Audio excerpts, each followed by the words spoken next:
الحمد لله وحده والصلاة والسلام على من لا نبي بعده أما بعد فأعوذ بالله من الشيطان الرجيم بسم الله الرحمن الرحيم إنا نحن نزلنا الذكر وإنا له لحافظون وقال النبي صلى الله عليه وسلم خيركم من تعلم القرآن وعلمه وقال النبي صلى الله عليه وسلم أشراف أمتي حملة القرآن أو كما قال عليه الصلاة والسلام۔ گرامی قدر سامعین کرام، معزز بزرگان دین اور قابل قدر اساتذہ کرام اور میرے عزیز دوستوں اور ساتھیوں، آج کے اس محفل میں میں آپ حضرات کے روبرو قرآن کی اہمیت کو بیان کروں گا، قرآن کی فضیلت کو بیان کروں گا، قرآن کریم کے پڑھنے اور پڑھانے والوں کے مقام اور مرتبے کو بیان کروں گا، قرآن کریم کو اپنے سینوں میں محفوظ کرنے والوں کے مقام و مرتبے کو بیان کروں گا، اس لیے کہ قرآن پاک وہ لا ریب، لا جواب، لا زوال و مقدس کتاب ہے کہ اس جیسی کتاب اس دنیا میں نہ اس سے پہلے کبھی آئی ہے اور نہ اس کے بعد کبھی آئیں گی۔ اس کتاب کو کلام اللہ کہا جاتا ہے۔ یہ کتاب صرف کوئی کتاب ہی نہیں بلکہ یہ ایک کلام ہے، اور یہ کلام بھی کسی عام فرد کا نہیں بلکہ یہ رب ذوالجلال کا کلام ہے۔ اس کو کلام اللہ کہا جاتا ہے،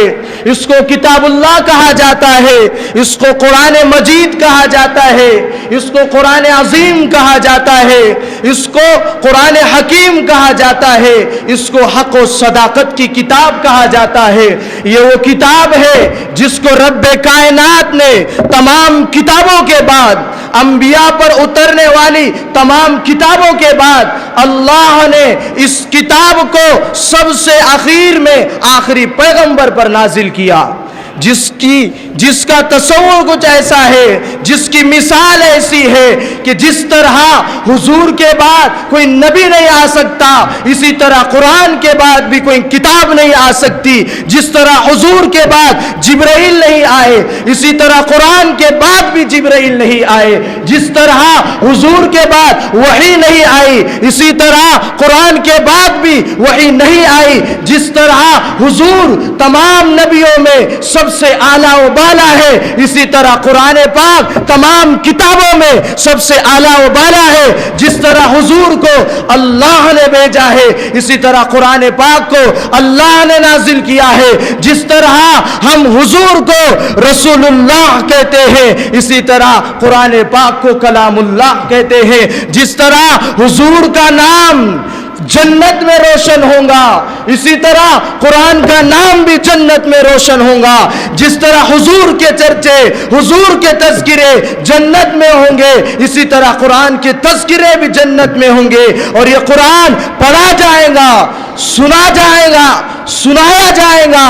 اور اس کے سننے کا سرور اور سکون اتنا ہوگا جس کا ہم اور آپ تصور بھی نہیں کر سکتے۔ اور اس کو سنانے والے،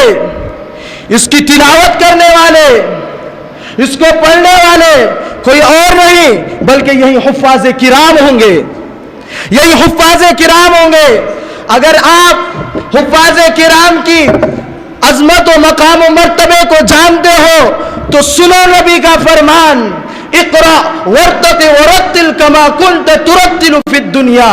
فإن منزلك عند آخر آیت تقرؤها، کہ کل قیامت کے دن حفاظ کرام سے کہا جائے گا، حافظ قرآن سے کہا جائے گا کہ پڑھتا جا، پڑھتا جا اور جنت کے درجوں پر چڑھتا جا، اور ٹھہر ٹھہر کر پڑھ، جس طرح دنیا کے اندر پڑھا کرتا تھا، بس تیرا مقام اور ٹھکانہ وہی ہوگا جہاں تیری آخری آیت ہوگی۔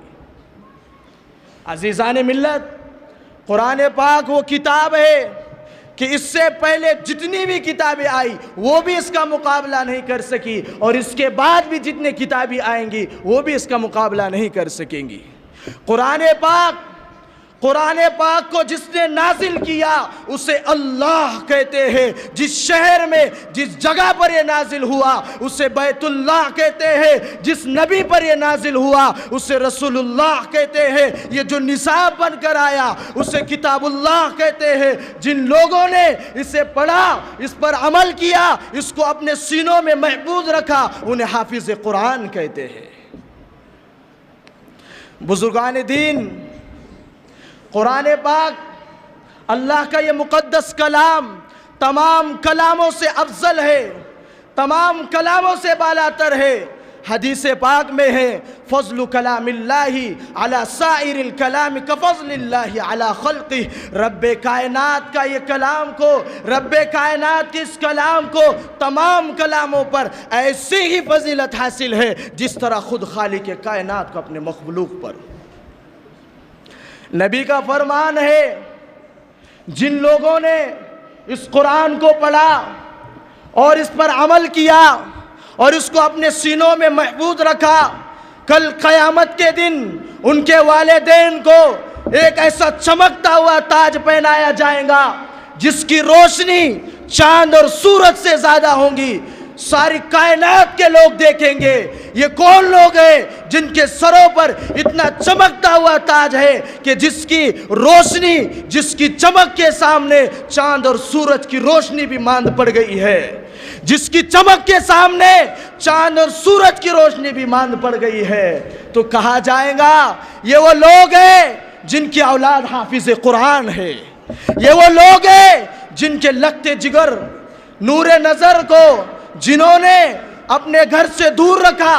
اپنے ماحول سے دور رکھا اور مدارس میں، مکاتب میں داخلہ دلوا کر انہیں حافظ قرآن بنایا،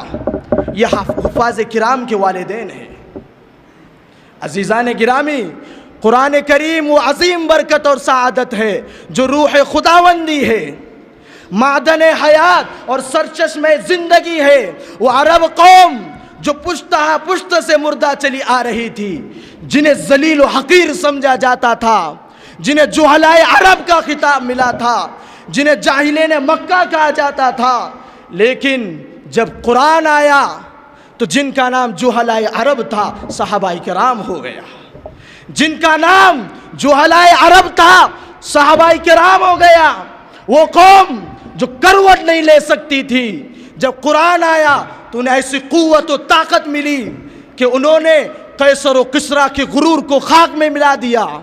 بڑی بڑی سلطنتوں اور حکومتوں کے تختوں کو پلٹ دیا، دشمنان اسلام کو نیست و نابود کر دیا، ظالم اور جابروں کے چھکے چھڑوا دیے۔ لیکن افسوس ہے آج ہم پر کہ آج ہم نے قرآن کے دامن تقدس کو چھوڑ دیا، اس کی تلاوت کو چھوڑ دیا، اس کی تعلیمات کو چھوڑ دیا۔ نتیجہ یہ ہوا کہ وہ مسلم قوم جس کے سر پر عزت و رفعت کا تاج تھا، جس کے سر پر عزت و رفعت کا تاج تھا، آج ذلت و رسوائی کے گہرے گار میں جا گری ہے۔ وہ قوم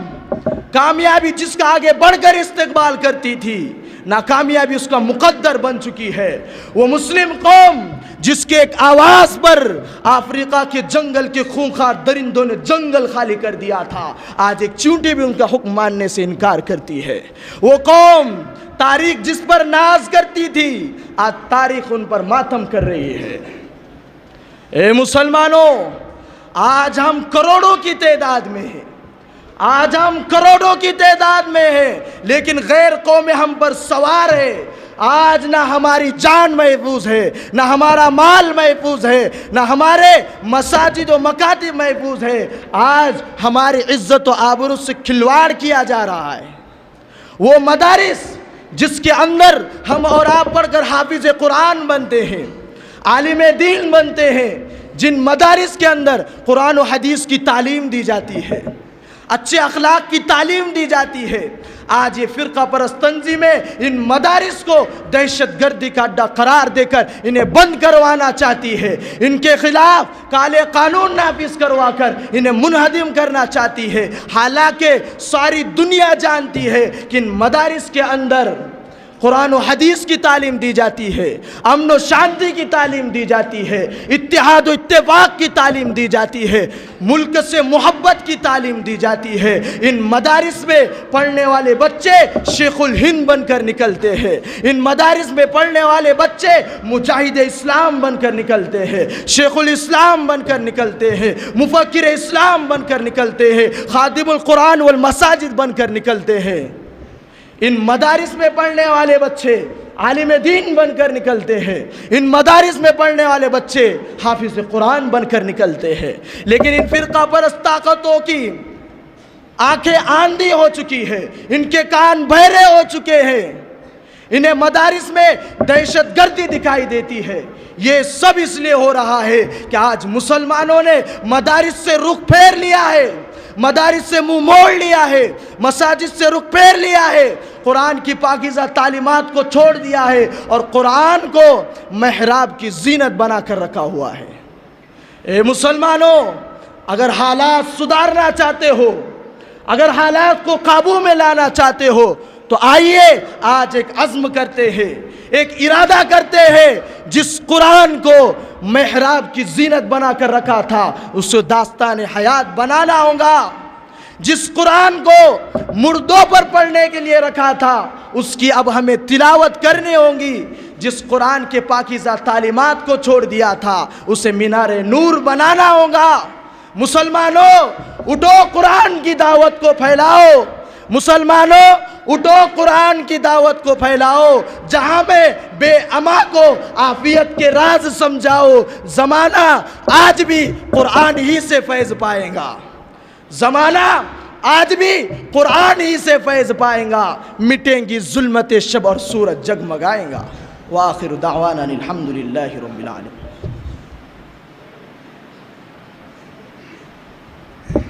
ماشاءاللہ، یہ طالب علم جامعہ ریاض العلوم انواع میں درج مشکات کے اندر پڑھتے ہیں، جو آپ کے سامنے قرآن کریم کی اہمیت و افادیت کو اور آج کے وقت میں قرآن کریم کی ضرورت کو اور قرآن کریم سے جس طریقے سے ہم نے منہ موڑ لیا ہے اور جو آج ہم پر حالات آئے ہوئے ہیں اس کی حقیقی عکاسی کر رہے تھے، تو میں آپ اس تقریر پیش کرنے والے طالب علم کو جس